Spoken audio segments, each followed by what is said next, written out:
On today's episode, we're covering the wild fallout from the latest Patrick Bet-David sit down on Value Entertainment. If y'all haven't heard, the bromance between Elon Musk and Donald Trump, yeah, that's done, finito. These two are officially at war. Elon dropped a bomb on his own platform on Twitter.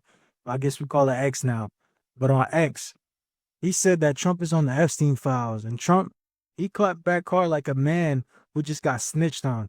And look, if you make it past the 1 minute mark in this video, you owe me a like and a sub. Don't play. Let's get into this. All right. So I don't know if you're following the feud or not.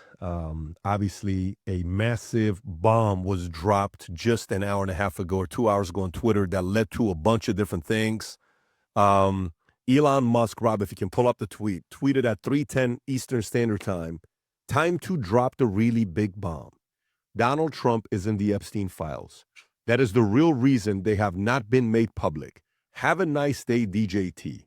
This thing gets 581,000 likes, 212,000 retweets, 100+ thousand comments, 49 million views in an hour and a half, 2 hours. Rob, if you go a little bit lower and he doubles down and says, mark this post for the future, the truth will come out. Alex Jones, timeline pin drop, right? Go back a little bit. He says this. If you go look at today's Tesla stock, Rob, I send you the link in the comment section, in the note section that I have. Tesla had its worst single-day drop-off ever in a history of the company. So when you look at this, Rob, there's a story I just sent you from Financial Times. It's important for the audience to see this. I put in my notes section. If you go to it, I send it to your text as well. It's important to see this because this shows the correlation of what's going on. When you look at how Tesla was affected by this, it's not a small drop-off. 14% plunge in biggest one-day valuation drop on record for Tesla, okay? On record for Tesla. So just imagine how his day's been today, right? The sell-off erased $153 billion of valuation from Tesla, the single biggest ever. Go to the next slide, Rob, if you could, and watch what it shows. These are the other days. June 5th, 2025 goes down as the worst. The other one was 25 March, 2 months ago.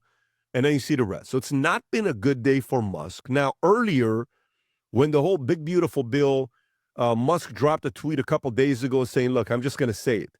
It's not a big, beautiful bill. Then Trump earlier today, while I was doing a podcast with Charlie Kirk, Trump came out and said a few things. Rob, if you want to put out the video, I don't know if you have the video or not, what Trump said. I'll read this if you have it, if you want to go back to it. No, what you just said, put it right there, I'll read it. The easiest way to save money in our budget, billions and billions of dollars, is to terminate Elon's governmental subsidies and contracts. I was always surprised that Biden didn't do it. So it's not like this is... All right, so let's break this down for real. Elon isn't just throwing shade. He's going full nuclear, saying Donald Trump is the reason that the Epstein files isn't public. Let me know in the comments, do you guys believe this? Yes or no? That's not just something that's lightweight. You know, this is a full-on accusation on Trump. And Trump, instead of denying it, this man calls Elon crazy, threatens to pull government contracts like he's the godfather.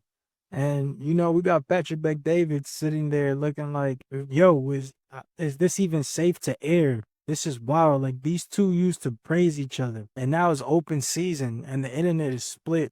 And people don't know whether to cancel Elon or to follow him. Let me know if you guys are willing to cancel them or follow him.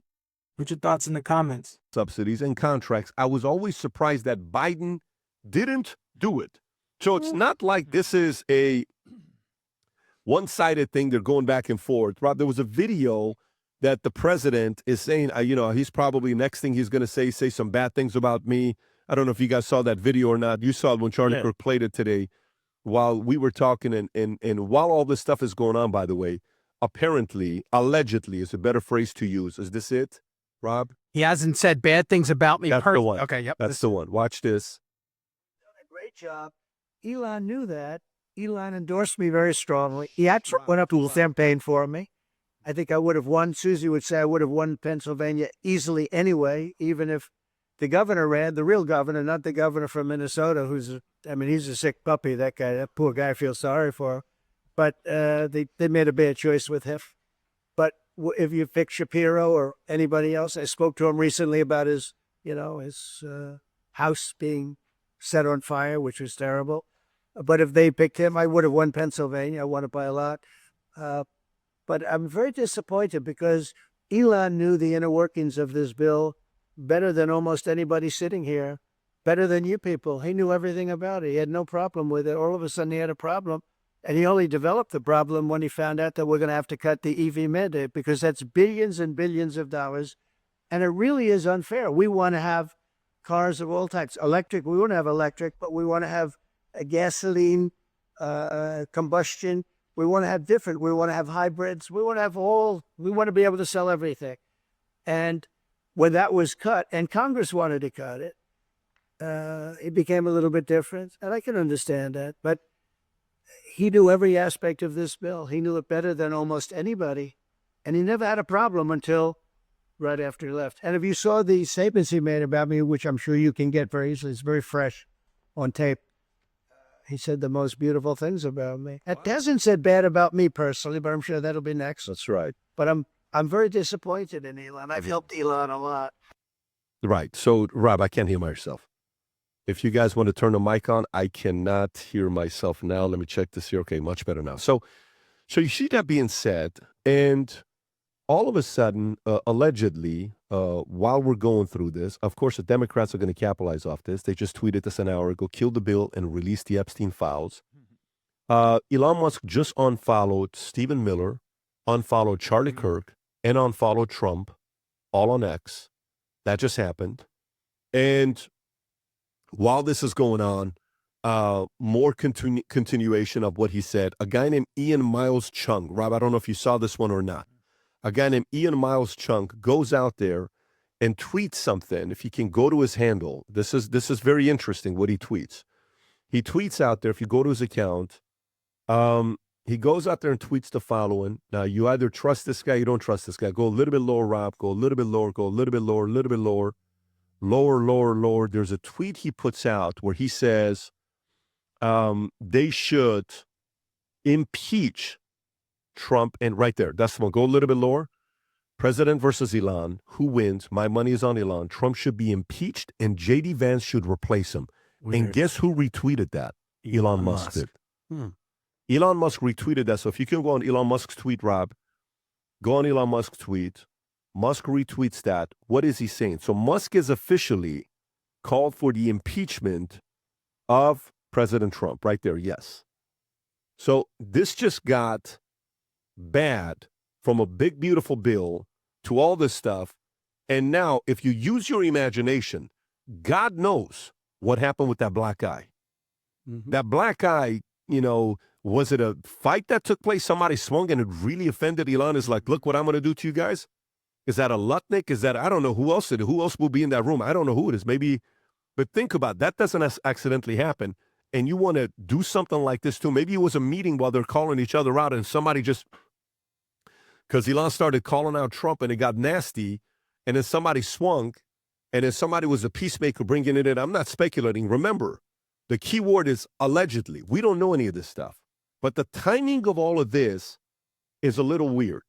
Timing of all this is a little weird. So now I went on X and I ran a poll, and then I'm going to open it up because I want to hear some of the things you guys want to say. Rob, if you can go on my account. I ran a poll, and here's what the poll is. I asked, who do you believe more? Simple question. Trump, Musk, or neither? This was an hour, 46 minutes ago. 41,000 people have voted, so that's an ample amount of voters. 41,000. Rob, pick one of them. Look at that. Okay. Nearly twice as many people believe Musk as they do Trump, and So that poll that Patrick Bet-David dropped at the end, man, that should tell you everything. He asked straight up, do you believe Elon is telling the truth or is he just losing it? And just the fact that he had to ask that on his own show, that should tell you something is off. The room didn't even know where to land. And meanwhile, Elon is getting lit up left and right. Just 2 days ago or yesterday, Scott Galloway went off and called him a junkie on live TV. He said that he showed up to the White House high out of his mind. And I'm not saying Elon is right or wrong, but when billionaires start turning on each other like this, you should know something is about to break. Drop your thoughts in the comments if you feel it too. Hit that like and that sub and go watch what Scott said. It'll mess with your whole view on this situation.